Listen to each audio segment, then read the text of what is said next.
Colorado likes to pretend that the cold is clean, like it sterilizes the night and scrubs out whatever came before you. The Stanley Hotel sits on its hill like a smile with too many teeth, white in the daylight, gold at dusk, and then black glass when the wind presses the windows after midnight. I've stayed there more than once because I like to see if a place remembers me, and the Stanley does. It remembers by doors. People talk about rooms and numbers and tours, but the hotel talks through doors. Panels you're not supposed to touch, slats that breathe, hinges that hold their breath and then decide. I promised myself I wouldn't go looking.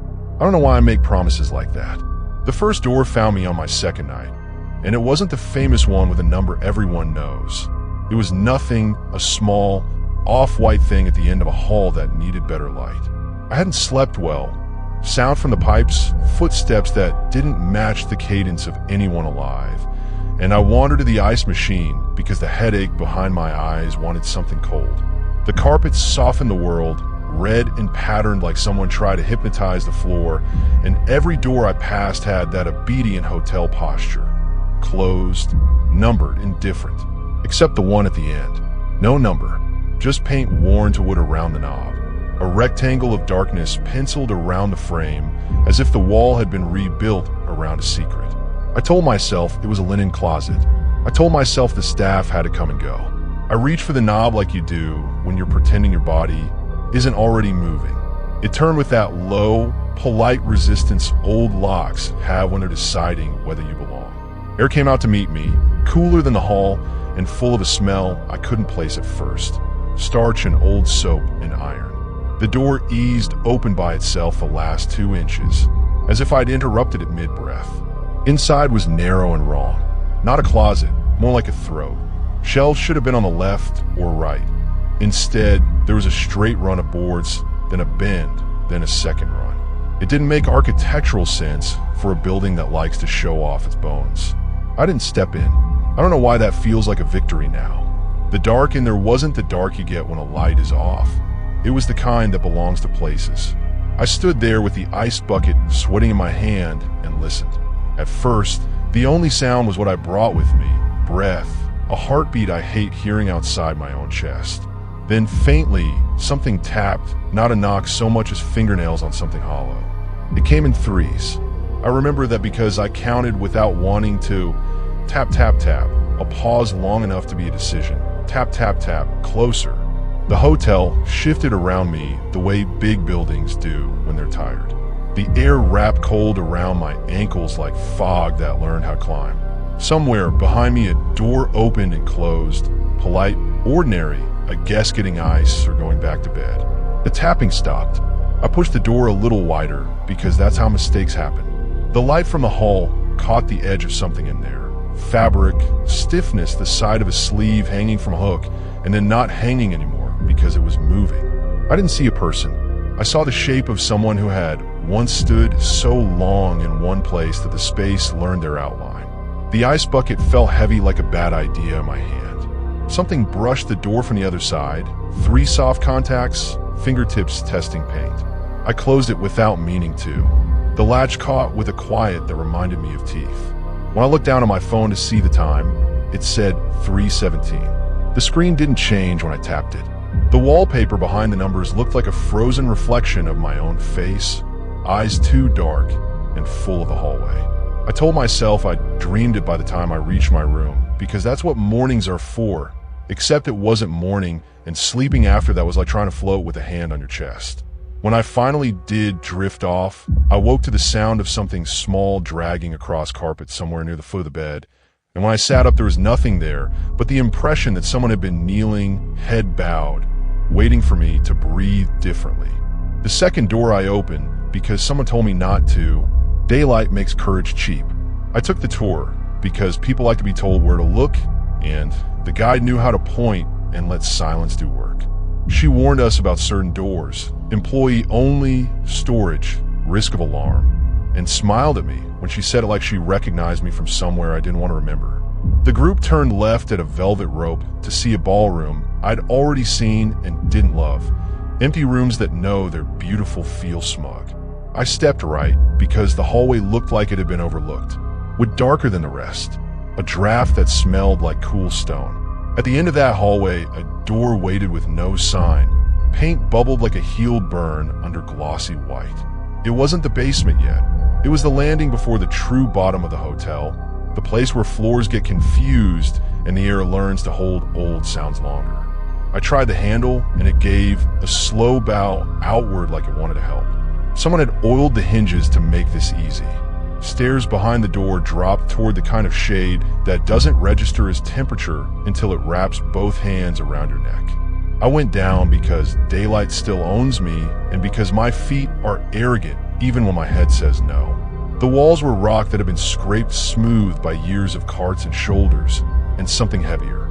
At the bottom, another door waited, this one metal with a small wire glass window that only gave me back a flattened version of my face.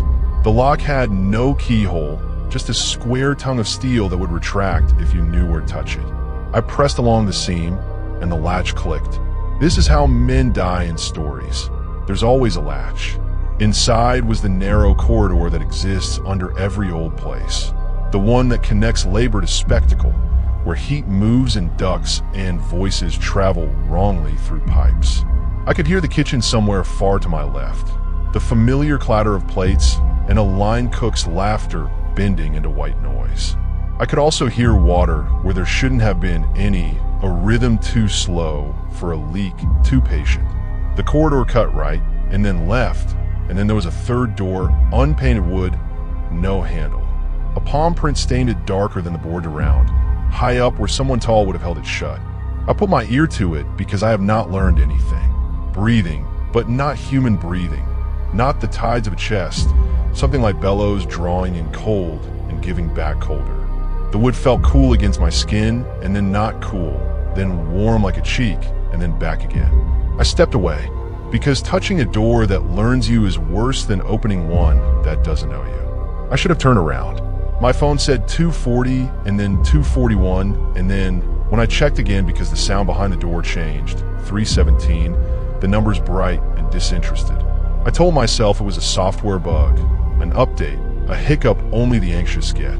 I took another step because the corridor asked me a question, and I have a weakness for answers.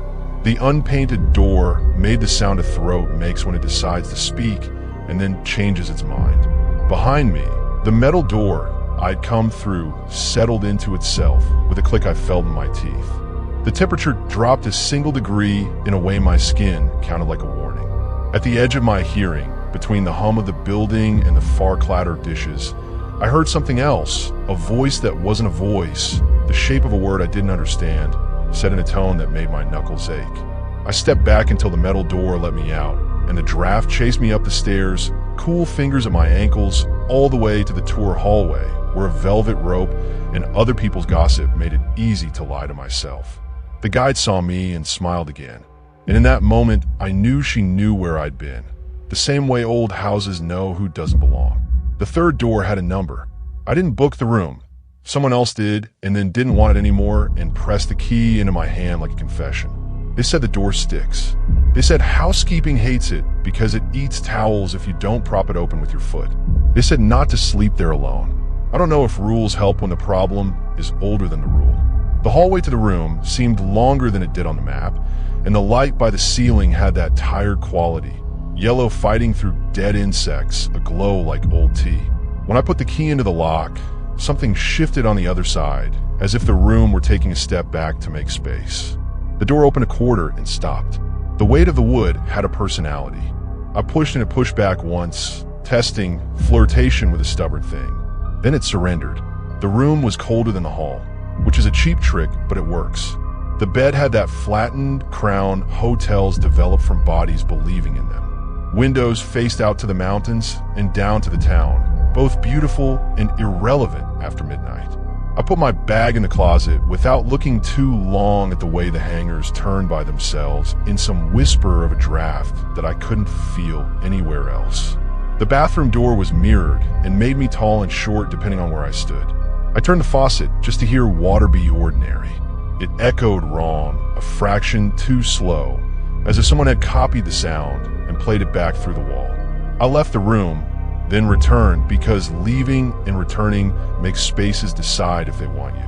The third time the door drifted shut behind me and didn't latch, which should have meant nothing.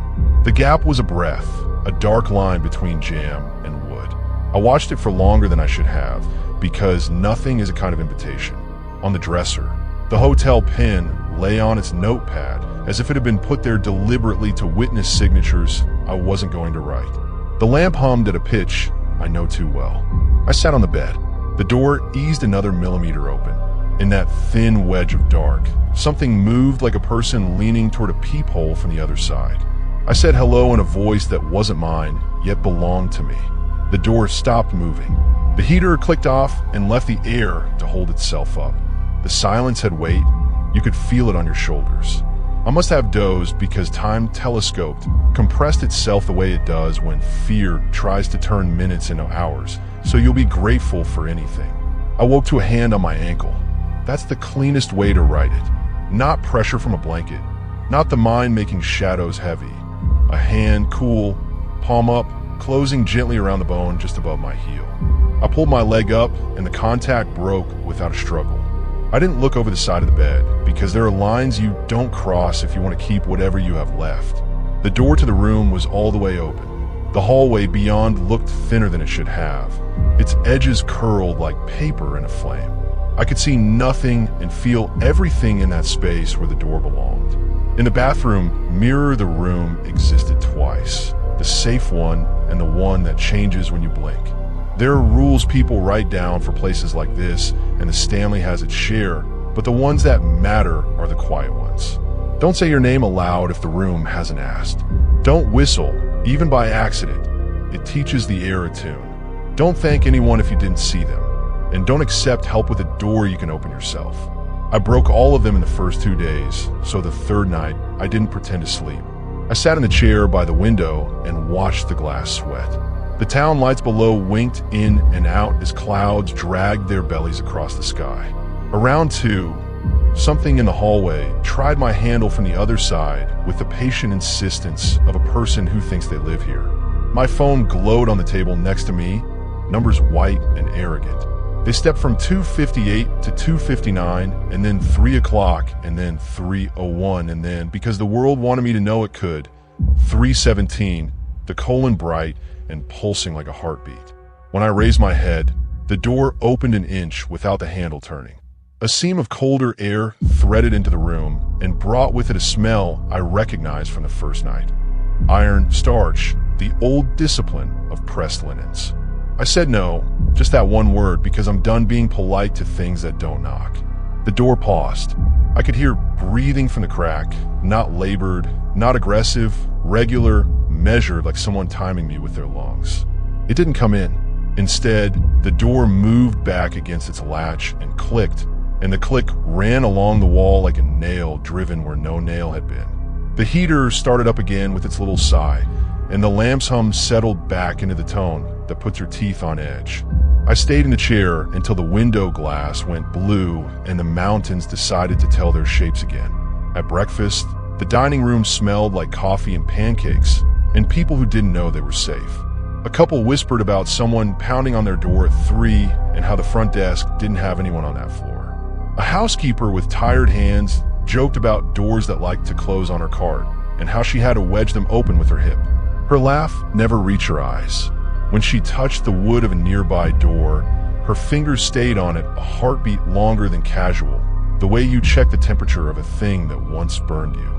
I didn't open any more doors that trip, at least not with my hands. The hotel opened them for me in other ways.